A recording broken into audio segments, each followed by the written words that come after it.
So you're saying here, I have a few Latino acquaintances. How do I know if someone is Afro-Latino?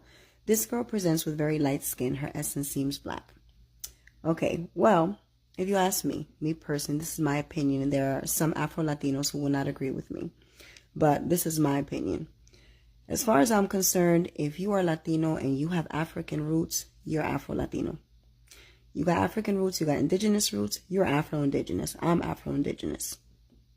Now, there's Afro-Latinos, if you really go back to the term, when the term was first founded, it was founded by black presenting Latinos who were being counted out of being Latino because of their presentation.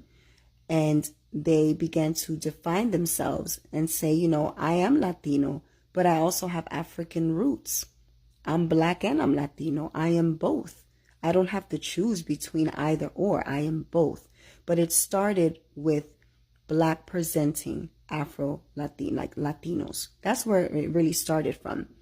And then, you know, from there, you know, you started to see more and more people, you know, begin to claim that and take that upon themselves, you know, as people began to really understand their ancestry and things of that nature.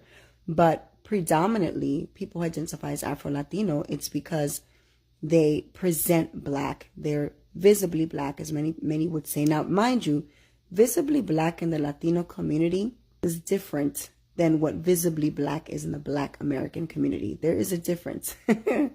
And it's informed by the different caste systems, really. Because to Dominicans, I am not. I don't present black at all. Dominicans will laugh when they hear me identify myself as Afro-Dominican or Afro-Latina, because to them, I present white. I should identify myself as a white Dominican. Whereas black Americans have no problem identifying and seeing the black in me. There's black Americans who present much whiter than I do and have much more Euro features than I do, right? So it's just very interesting when you hear the different perceptions, but it's informed by a colonial caste system that seeks to find a proximity to whiteness, you know, but that's a whole other conversation. But I think you should just ask her what is she comfortable with? And is she identifying herself that way because her culture tells her that that's how she should identify, or because that's what she truly feels like inside? You know, I'm not with all these rules about what makes a person Afro-Latino, like you're supposed to have one black parent. You know, I'm not with all of that. As far as I'm concerned, I have African ancestry and heritage. I'm Afro-Latina. So.